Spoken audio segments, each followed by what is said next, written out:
with time, with my experience, and also with the amount of knowledge that I have had the opportunity to take, I have realized it's just trauma. It's just repeating.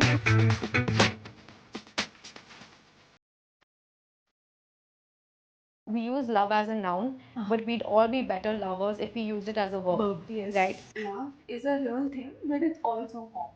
I would like to answer that question because it's a very complex feeling, right? When we say love, it's multivariate. It's so many things coming into picture. Like when you're in love, right? There is no, I am this kind of a person.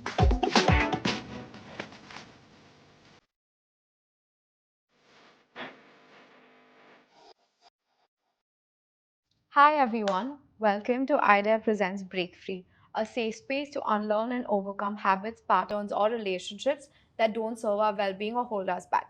I'm Vama Baldota, the founder of iDare, and I'm welcoming you all to the podcast yet again. Can you all introduce yourself? Okay, my name is Sri Raksha, and I work as a mental health advisor and counselor at iDare. I'm Radha. I work as a therapist at iDare. I'm Tejaswini. I work as a therapist at iDare as well.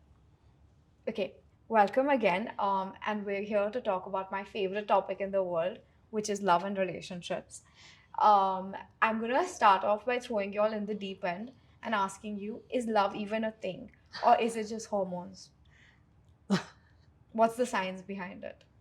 Love is a real thing, but it's also hormones. I would like to answer that question because it's a very complex feeling, right? When we say love, it's multivariate. It's so many things coming into picture.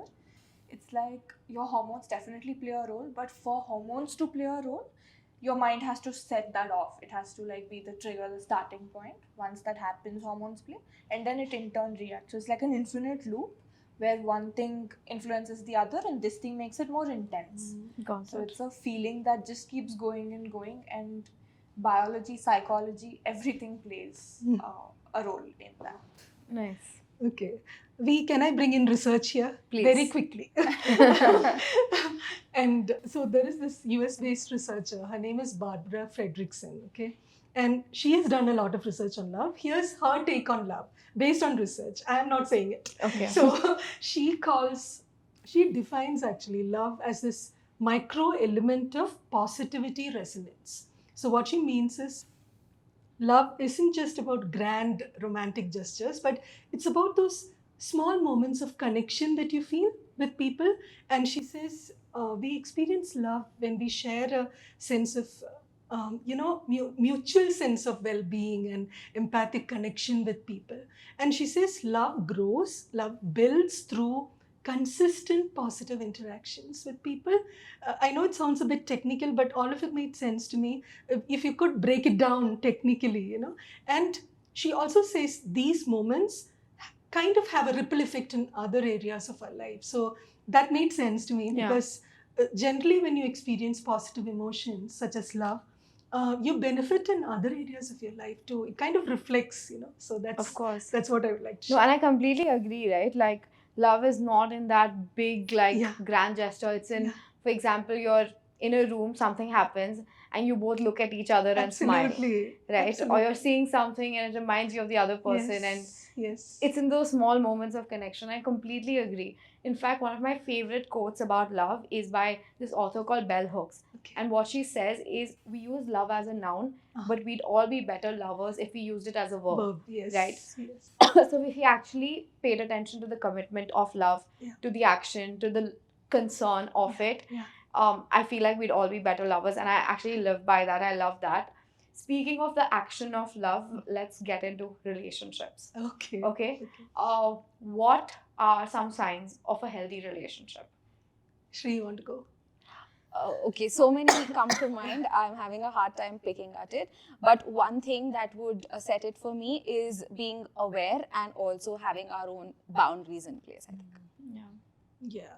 And I'll tell you from a therapist point of view, if I may. So I've noticed that clients, couples, when they are in a healthy relationship, in romantic love, I see that there's almost this unspoken deal that I have your back, you have, with each other. It's mutual. And there's almost this unconditional sense of positive regard in the sense that I don't have to demand or ask for your attention or care or love. It's there, and I see that there's room for thriving, for growth as well. So as you know, life happens and there are ups and downs, but then I'm there with you through those storms and through those rosy parts as well, but Yeah. I'm there with you no matter what. So I see that sense there. Yeah. I think building on what Radha said, I completely agree. It's having that comfortable space that you Yeah. can call home, that you can go back to. And it's also at the same time, you have your own life and you're going on about it. You're doing great for yourself, but you can fall back on this space. Yeah. So it's that. Yeah.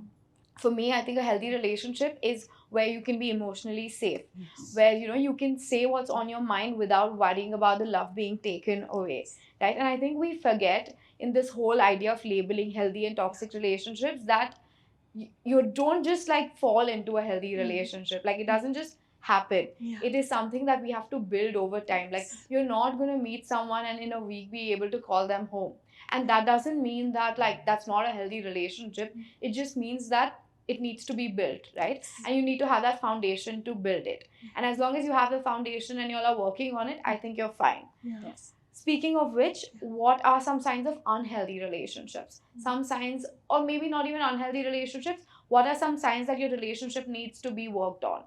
Mm. We actually, can I go first? Because something that you spoke earlier, reminded me of one more sign of a healthy relationship, and then I'll go to unhealthy, okay?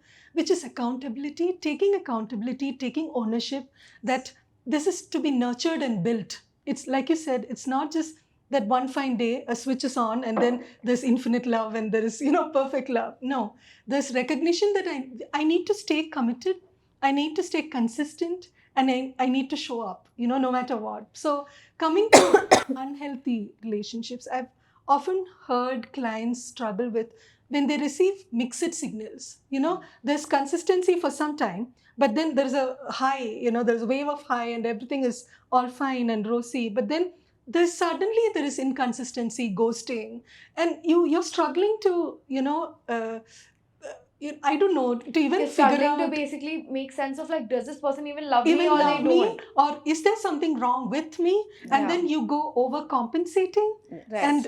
And that is number one. Number two, I find that there's clear marked unhealthy behaviors, toxic behaviors, like blatant disrespect, or Of course. blatant, I don't care for you, I don't care a damn, I care if you're all perfect and healthy and showing up for me in the way I want. But let's say you're having a hard day, you're having a bad day, you're going through something stormy.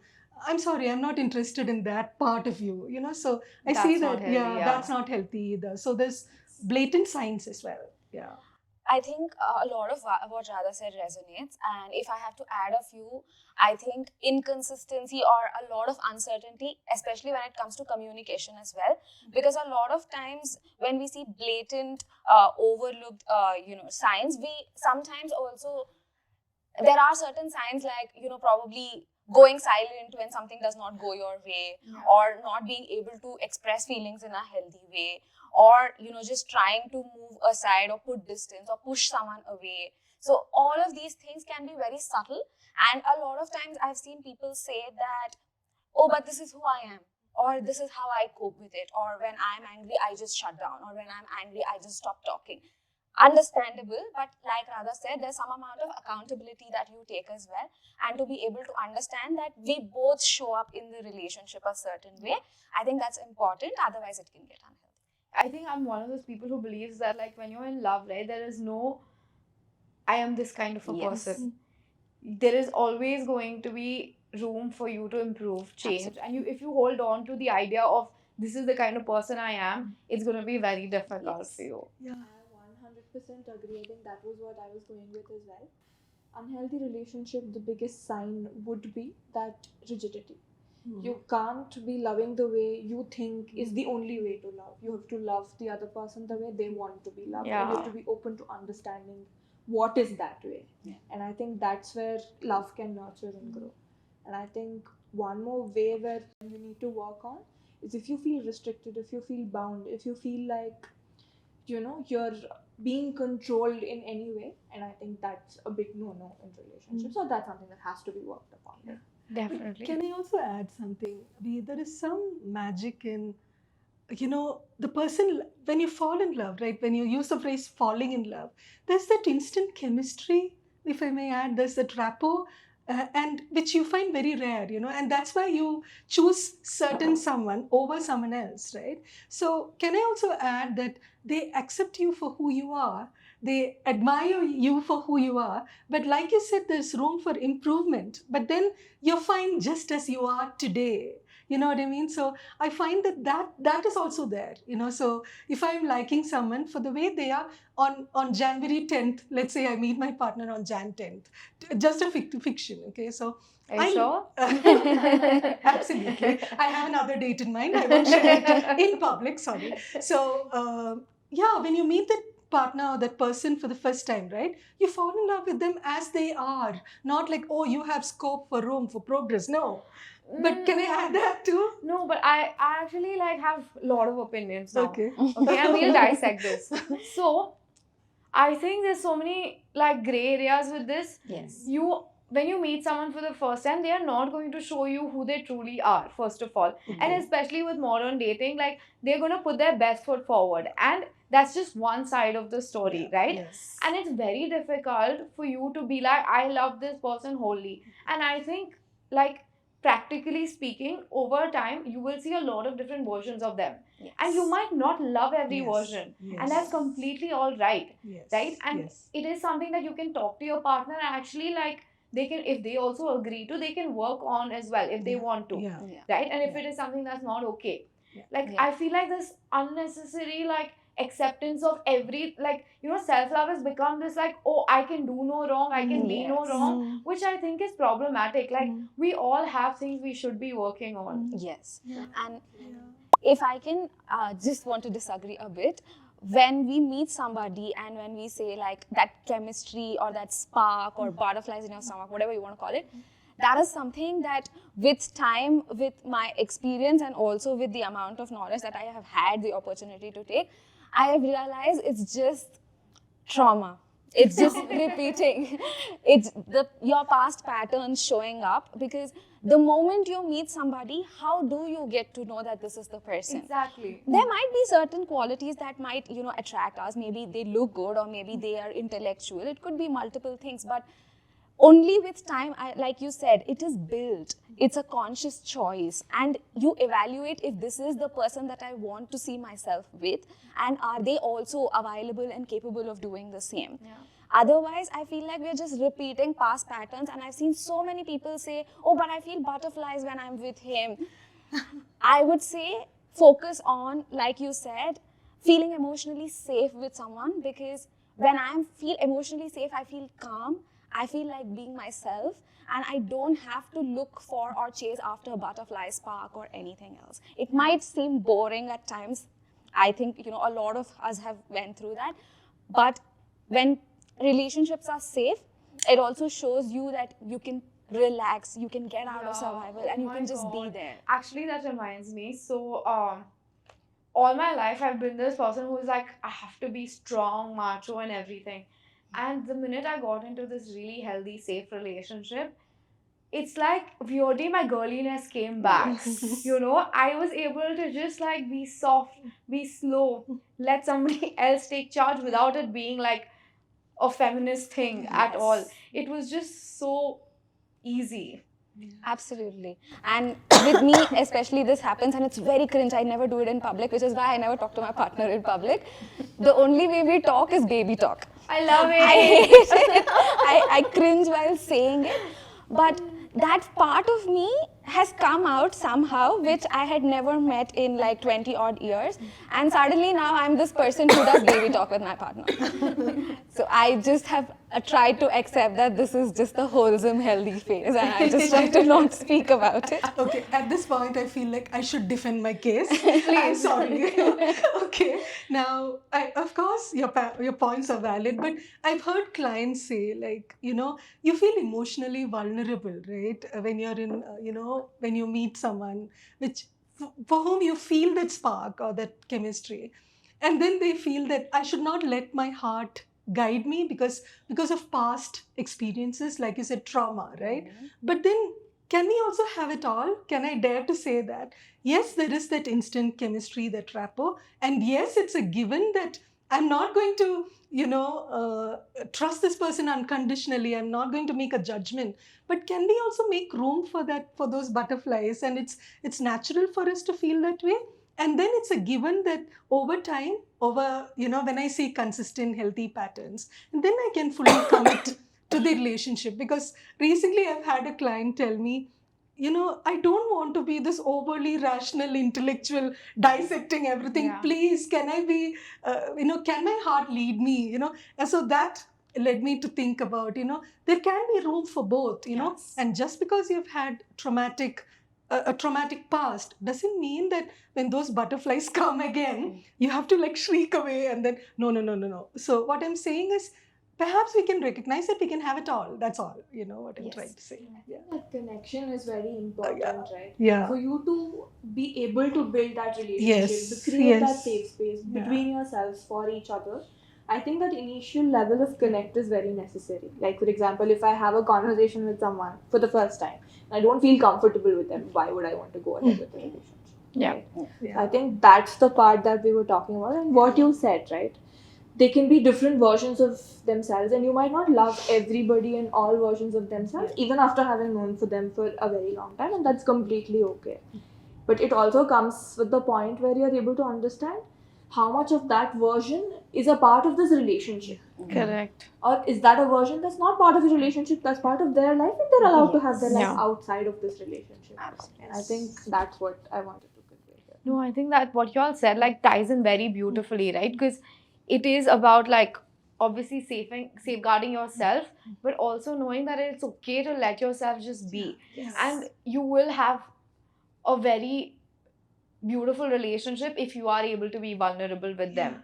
And that actually reminds me that there are a couple of things I wanted to talk to you all about. One is a lot of times in relationships, people are avoidant versus anxious, right? In terms of their attachment styles. How does anxious attachment show up in relationships, and what can you do about it? I want to draw from my personal Oh, experience. she's brimming with wisdom now. I have, for the majority of my life, been an anxiously attached person. Slowly moving towards secure. Let's keep it this way. So, in my past relationship, my partner was, naturally very avoidant, and some of the ways that it showed up for me was expecting quick, immediate replies, no matter where he is, no matter what he's doing, and like Tejas, when you were saying earlier, for him to not recognize how he was showing affection or care for me, but rather holding on to this very rigid idea that this is how it looks like and this is how it should look like. Yeah. Right? And also a lot of times whenever he used to go out with friends or whenever he used to have his own life, I was constantly anxious, constantly needing reassurance. And I think most of the time I just spent worrying about, like you said, whether this will be taken away from me. What do you do when you're anxiously attached? Like, how do you, as therapist, what would you recommend if a client came to you and explained that they were anxiously attached? What would you tell them? Yeah, I think I'm going to state the obvious way. There is a reason why that's coming up in the first place, right? So first, let's legitimize that. Let's validate that. It's not that there's a character flaw or a personality defect. No, Neither wait, is so it, you're yeah. saying there's a reason in Yeah. the relationship it's coming up, or there's a reason it's coming up for you? Very beautiful question.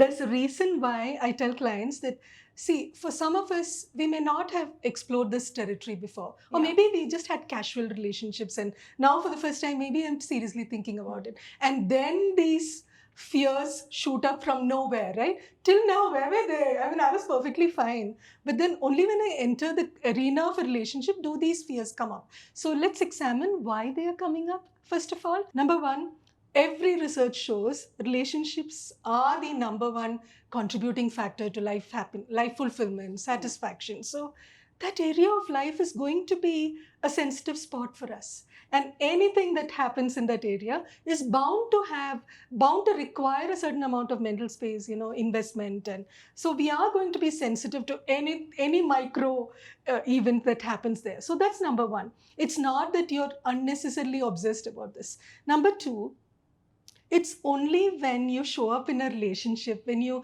like you guys said, right, you are responding to the other person's cues, you're learning to calibrate your way of being with them, and then suddenly a lot of memories might come up, flashbacks might come up. I've had a client who told me, I'm like micro analyzing every step of mine. It's like I told him about this dance that you slowly figure out, but he's saying, I'm not able to do the dance because I'm asking, questioning myself, because I just came out of a toxic relationship where certain actions of mine were constantly read as not suitable, or you're not good enough. So you end up questioning yourself, right? So it takes a while. Let's recognize that it takes a while for us to understand the impact of previous experiences, know why, be aware of why are they showing up in this space, and then slowly learn to build trust again, right? And then it is co-built with your partner, like you guys said. It's not a given. Yeah. You both work towards it, and luckily for some of us, the other is also equally invested, and it's a healthy relationship, and then you're slowly able to build trust again. So a combination of things. Yeah. So if I have to put it down, first is accepting that, Yeah. you are feeling Yes. anxiously attached, Yes. recognizing what your past experiences have a role to play in it, Yes. and lastly, working on building trust Yeah. within yourself and with your partner. Yes. If I may add, sometimes I've also seen that people usually have a certain kind of attachment style, but in particular relationships, they have a different attachment style. Okay. So maybe I am usually anxiously attached, but in certain relationships, it might bring out avoidant tendencies in me. That might have also something to do with the relationship or that particular person, because like Radha was saying, a lot of it is co-built in a relationship. You do it together, and at the same time, if one person is probably not able to offer you that kind of trust, the safe space, then it is natural for you to feel anxious or natural for you to worry about it. So to be able to understand whether this is what I'm constantly feeling, this is who I am, or is this only showing up for me in this particular relationship? And then, like she said again, to work on it together if both of you are willing. So I'm somebody who's also anxiously attached, okay? And this was like the biggest question I had for my therapist is, how do I differentiate between my gut and my anxiety? Yeah. Right? So Yeah. say for example, I'm feeling constantly like, oh, my partner's cheating on me, my partner's doing something. Yeah. Say if I'm feeling that, is that my gut talking, or is that my anxiety talking? This is, I don't know if you read my mind, we. I was thinking of something and you asked it in the form of a question. Okay. So I have this particular client in mind. She was saying that, when you get to know a person, right? Let's say that things are going fine, but then you reach a point where you start seeing red flags, and you start having this gut feeling, or your instincts acting up, saying that, hey, watch out. I mean, what just happened now? That doesn't fit with the earlier picture that I had. So first of all, can we learn to trust our instincts? Number one, not push away that feeling. When that gut feeling comes up, can we recognize that that is one of the ways in which the body communicates something, wants to bring something important to our awareness? So number one, learn to validate that, not push it away. I know that it's, you spoke about this beautiful dilemma that happens, this anxiety is also there, but this gut feeling is also there. And the gut might be sometimes look like giving you mixed signals, right? Some things are okay, but then occasionally there's that feeling as well. So number one is validation. What I'm feeling on an instinctual level is valid. I need to pay attention to it. And we should make sure that it's valid does not mean true. Not being true. And again, I'm coming to the next point. Can I co-examine this in a safe space? Sometimes we may not be able to be objective because emotions tend to kind of overpower that PFC, right? The centered for objectivity or rational thinking. So can we co-examine this in a therapy space where we feel safe and you have the support and a facilitative environment also, right? So that's what I would recommend. So validate that, and then be prepared to co-examine this, in a safe facilitative space. If you're not able to do it yourself, it's Yeah. okay. So I think just to explain what co-examine would mean, right? Something my therapist told me, he was like, where is your thought stemming from? Is it stemming from an action that this person has done, Yes. which is inconsistent to how they are Yes. generally, Yes. or is it stemming from a if in your head? Yes. Like you said, there could be value systems, right? My own internal beliefs, value systems, my expectations, like you said, from a relationship. So, what if this doesn't suit my vision of a healthy relationship, right? So, that's also valid. Yeah, but I think like especially if you're anxiously attached, it is also very important to examine and realize that not every idea of yours of a relationship might be healthy, Exactly. right? Because a lot of times, I know a lot of friends of mine who believe like, oh, therapy is a space where you go and say, and anything you say is okay. But it's so untrue, right? Because what your therapist is meant to do is actually help you examine whether what you're feeling is like, it might be valid, but is it correct or not? Yeah. And they will not tell you that, but they will help you examine that. I like the word exploration. Yeah. Because if you can use the space to explore, right? So, like you said, I might have had a vision of love in my teenage, starting from teenage. But what if I've evolved as a person, and what if my idea of love or vision of love or a healthy relationship has evolved with time as well? Am I willing to take a restock of that now, right? And that too, maybe the person I am with in the relationship, maybe he or she is bringing up new nuances for me. So anxiety might be shooting up because of unfamiliar territory also. Yeah. Right? So every butterfly need not end in trauma. Exactly. Right? So can we recognize butterfly can also be something new, something unfamiliar. Yeah. But then that sense of objectivity is lost when you are in that, the grip of emotion. So Correct. sometimes you need the, a therapy space or a safe space of a friend or a parent even, to just sit with what you're feeling and take a distance and look at things. Yeah. So we asked our Instagram community things that they struggle with in relationships, and we were like, our therapists are gonna answer it. So I want you all to throw tips at me so that it's beneficial for everyone. Okay. First one, when your partner is very defensive, or say you're the partner and you're feeling very defensive every time someone gives you feedback or says something, what do you do? Please. It's a good idea to first let your ego be.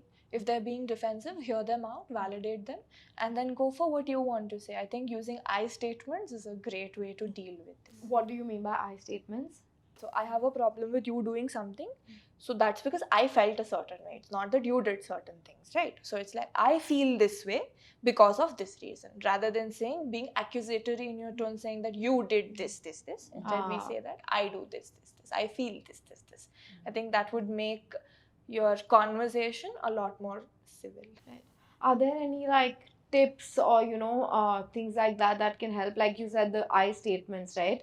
Is there anything else like that as a practice they can follow? State your needs.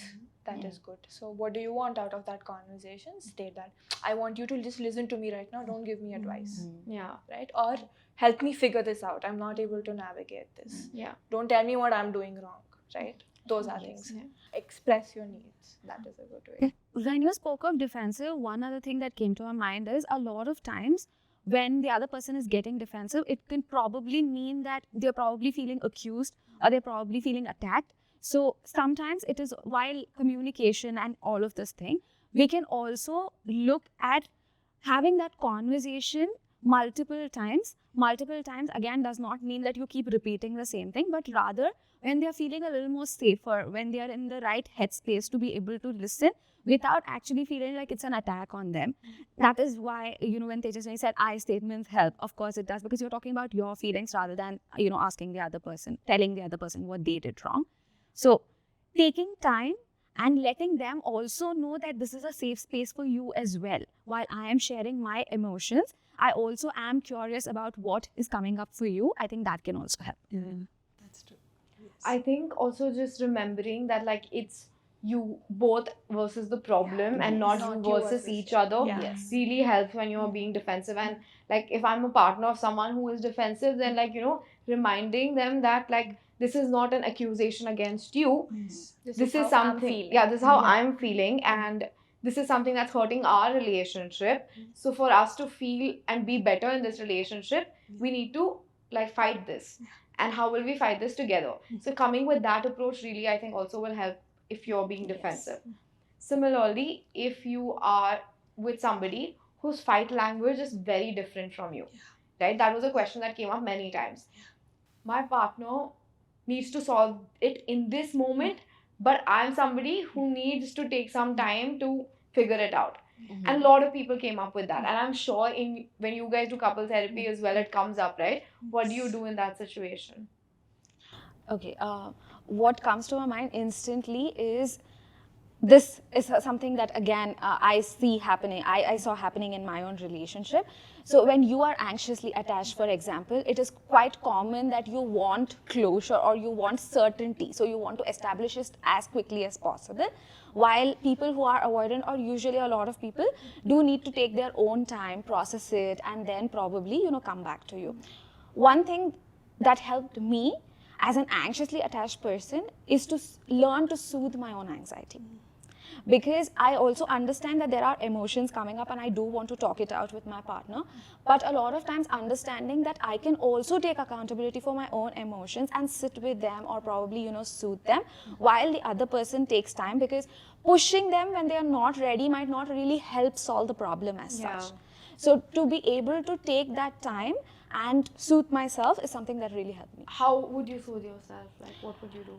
There are a lot of different things, but the one thing that helped me was inner child healing at that point of time, because I realized where my anxiety was stemming from. Maybe abandonment, maybe rejection, it can be multiple things. So what my therapist and me did together was to just speak to myself, that inner narrative or that inner dialogue where you're speaking to your inner child and saying it is okay, it is safe, we are okay. So that particular part, and that is something that I still do until today. That really helps me, I think. I think for me also what helps is reminding myself that an argument doesn't mean the end of the relationship, and it doesn't mean that it's over. Yeah. Right? Or as someone who's anxiously attached or has trauma, it's very easy to think that like, oh, now we've had an argument, everything's done. And that's why you're so like this, that I have to solve it right now, because like if we continue it, it might be over. Yes. Right? Also, like if they are taking time, reminding myself that it's okay. It doesn't mean it's over. They just need time and they will come back to it. Right? If I could go a step ahead, I was not able to do this, because for me, I constantly used to feel like, no, but what if it is? What if he leaves? So one thing that I also had to do is go a step ahead and said, even if that happens, I will still be okay. Even if someone leaves, or even if things do not work out the way we wanted to, we are still there for each other, or we will take care of ourselves. So these kind of statements actually helped me, I think. I think something that would help both people in this way, where they're fighting too differently, their processing way is very different. Something personally I use as well, something I worked on in therapy, is a technique called opposite actions, right? Opposite Actions. actions. Okay. Yeah, so it's a dialectical behavior therapy technique where you know that things are going bad, and there is this one tipping point where there's no point of return from there, right? So at that point, whatever you feel like doing, which would be your instinctive reaction to probably, let's say, yell, shut out, anything, do a opposite, healthier coping way of it. Okay. This is something I've personally found to have done wonders. I feel like shutting out right now, it's okay. I will just say that, can I get some space? I'm not able to process this right now. I need some time. I feel like yelling at my partner at that point. It's like, just I need a minute. I need to cool down. I don't think we can do this right now. Let's maybe come back to it. Or I feel like I'm not able to handle this right now. Can you please give me clarity on this? So it's like when we are taking that 1 second pause and when we're able to figure out that opposite action, I think it does wonders to how you're able to navigate that fight. Yeah. So basically, you're responding to that situation with the opposite, healthier coping mechanisms. Exactly. Nice. Yeah. Very nice.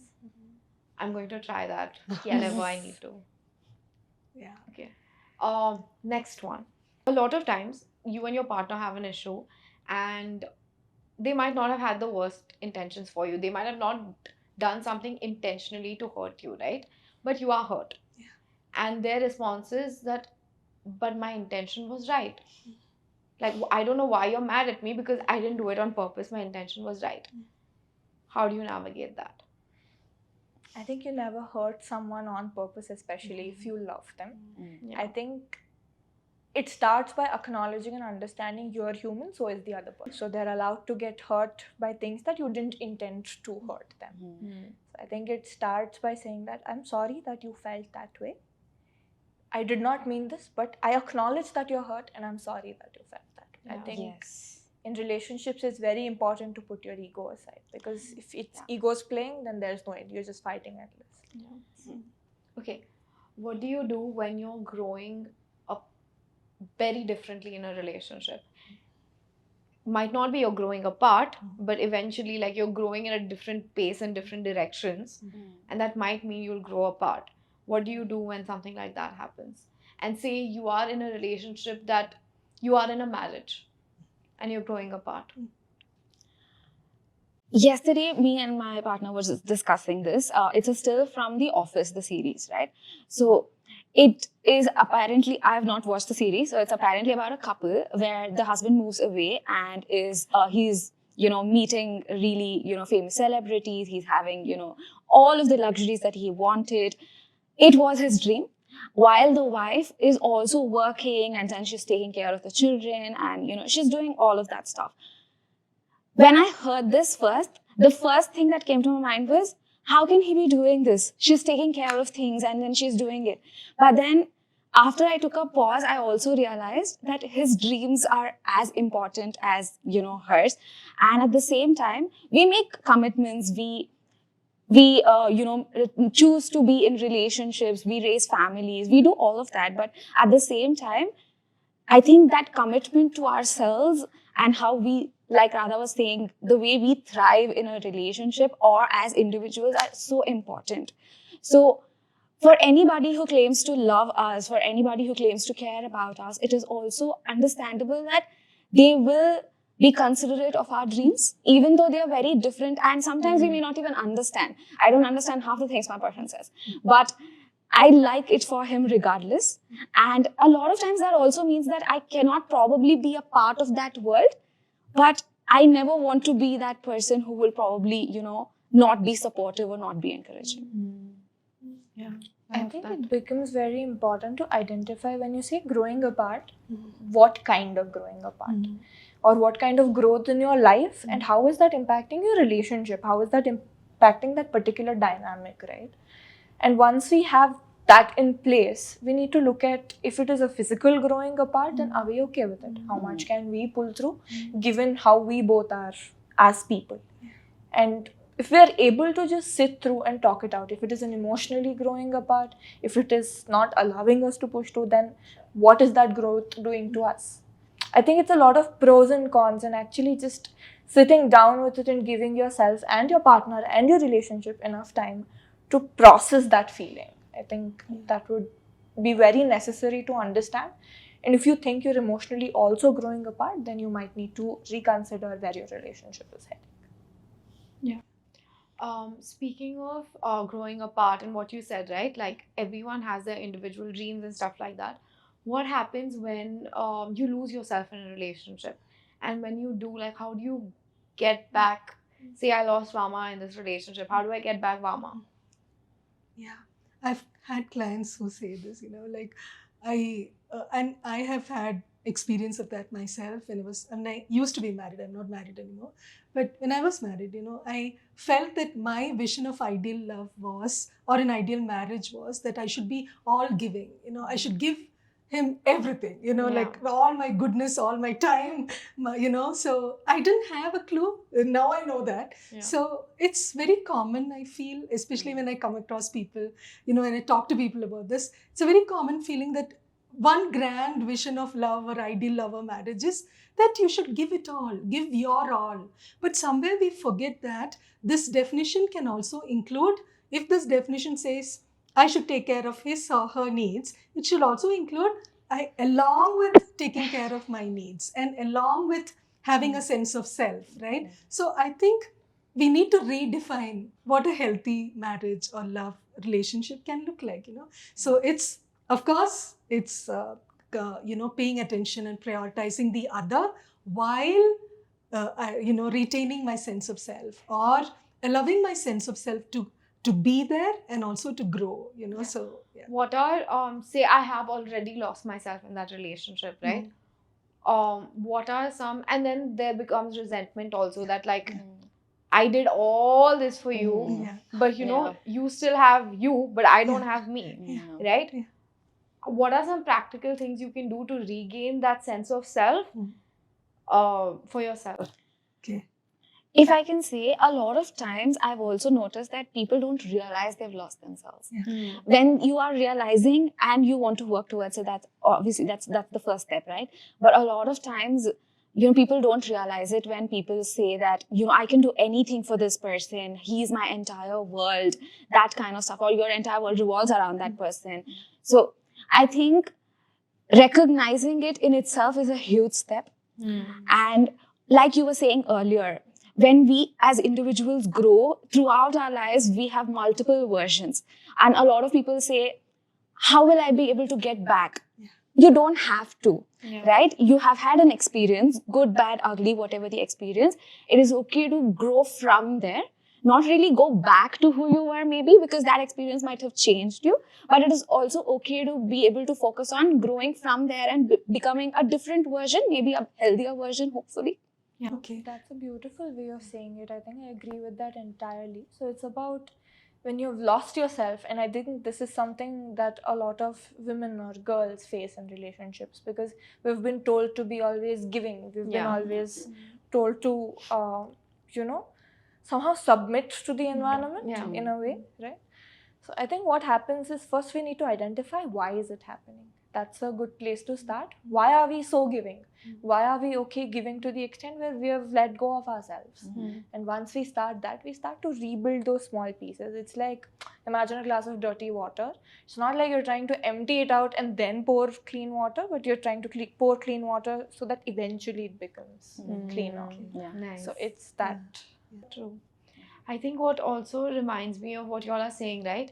When y'all are changing in relationships, it's very normal to feel that, but this is not the person I signed up for. Yes. Yes. I signed up for this, and now you said you'd never do this, and now you're doing this. We're not making even room for them to change because we're so held on to that past of what you said, right? How it used to be. But I think for a long, healthy relationship, there will be multiple deaths and rebirths of the same person, and you will witness all of that, and you have to be completely like accepting of something like that for it to be healthy. Yeah. It's like, can I meet you where you are today? Yeah.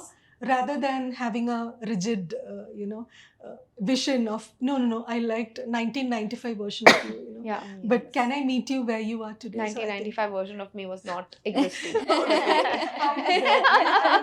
Thriving. None of us were there. Absolute thriving then. Okay, something else that a lot of people messaged us was if they're struggling with their mental health and their partner either is not very aware about mental health or is not a believer of the space at all, or on the other hand is just exhausted dealing with people's mental health. How do you deal with that? I'll repeat, there are 3 questions. They don't believe in mental health, they're just exhausted, or they don't know what to do while dealing with somebody dealing with mental health issues. What do you do? I think something I like to speak from personal experience as well. So what has happened in terms of understanding mental health, given my past relationships and stuff, is people don't get it. A lot of people, even who are in the field, don't understand mental health concerns to be real.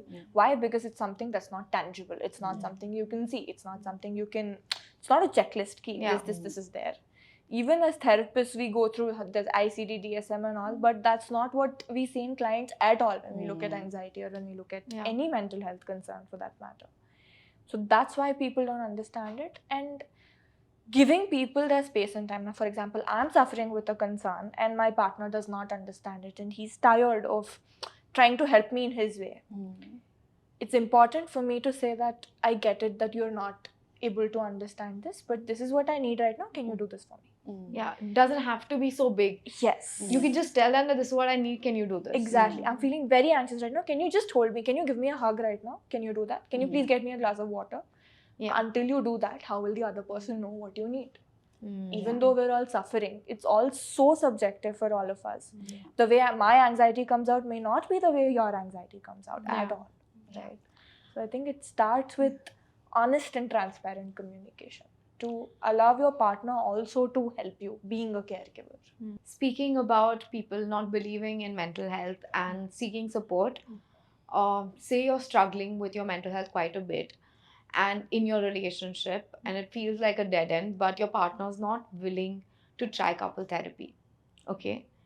How do you deal with that? They're willing to work on the relationship, they're not willing to try couple therapy. Is there some things that, as therapists, as couple therapists, y'all can actually just teach them right now that can help? I would say that, I come across this situation quite often. So, what we can do is see what is within our control. I'm stating the obvious here. So, let not your mental health journey be stalled just because you can't predict when exactly the partner is going to get on track. So maybe eventually they will see benefit in that. But right now, maybe there is intense distress that you're going through. So let not that your mental health journey be stalled just because you feel that my partner is not open for that discussion right now, right? And let us not feel threatened also, right? Like all of you said, that awareness about mental health and that knowledge and awareness about couple therapy, maybe some of us are not aware of it, the benefits of it and things like that. But as things move on, maybe eventually they might. You never can predict, right? But the main focus is the distress and concern that you're facing right now, and can you get help and support for that? Because I feel that that itself can ease a lot of distress. And if there are things within your control that you can manage within that circle of control that you can address in a therapy space, I would say go ahead with that. And then of course you will continue to address this with your partner, right? So Yeah, but I think what I'm trying to get at is, say they are having a lot of arguments, right? Like I might be working on myself, but if I'm having a lot of arguments that seem like it's not going to end, what is something that I can do in that relationship, or like I as a couple, like we as a couple, can do to actually de-escalate it?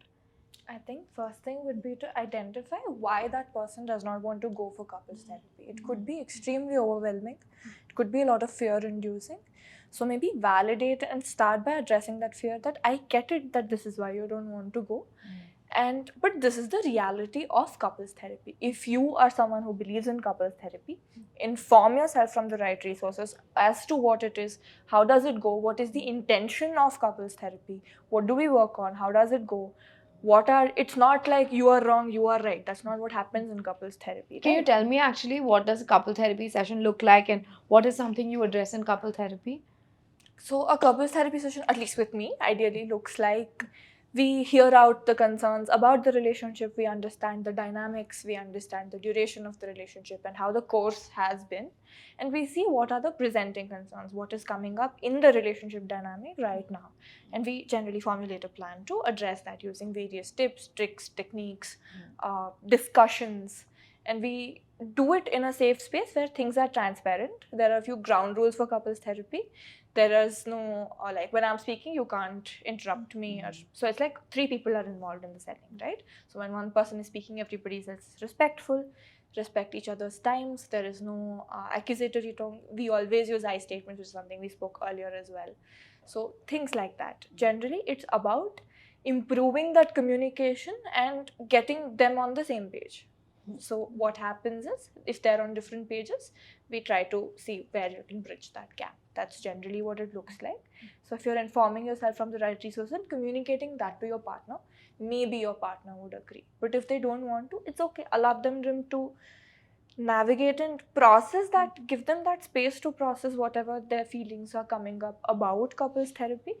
And if you think that that's not something you can do, inform yourself of how you can navigate this relationship for yourself and prioritize your mental health, as Radha said. Never put that on hold. No, of course. I think if I'm taking from what you all of you said, right? Trying your best in the relationship, whether Yes. they are willing to meet you midway or 20%, 30%, like you mentioned, doesn't mean that they have to come to couple therapy. Yes. You can do your own journey. Yes. And while you're at it and while you're working on the relationship, something that can help is switching roles, like you mentioned, using I statements. Something we've also seen before is I list down all the things you have done right, Yeah. and you list down everything I have done right, and we Yes. switch like that. Yeah. That is also something that we can try. Asking for redos in a relationship, for example, I said this but I don't think I mean it, can I just re-say this again? I think those are just small tricks that can help. And when nothing helps and it seems like it's a dead end, there's no shame in actually saying that maybe this is not working for us, right? I think with that, we come to the end of today's conversation. I feel like we've spoken a lot about healthier relationships, how to make your relationship healthy if you're dealing with certain things like defensiveness, people pleasing, anxious attachment, avoidant. What can you do about it? And lastly, we spoke about couple therapy and what can help. And I think all of you do take couple therapy sessions as well. So if anybody is looking for that, know that you have that support within us.